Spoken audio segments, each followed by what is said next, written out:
Alam mo ba mga kasawi, sa panahon natin ngayon, na ang babae ang sila na ang dumidiskarte sa mga kalalakihan.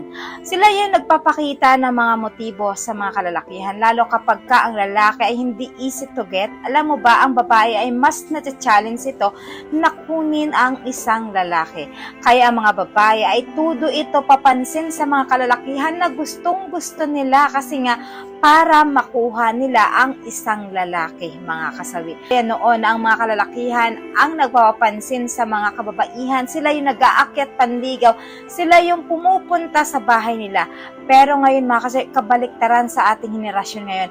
Ang mga babae na ang una pang naliligaw sa mga kalalakihan at sila pa yung tudo papampam sa mga kalalakihan. Higit sa lahat, syempre mga kasawi, sila na yung gumagawa ng moves para lang mapansin sila ng isang lalaki na gustong-gusto nila.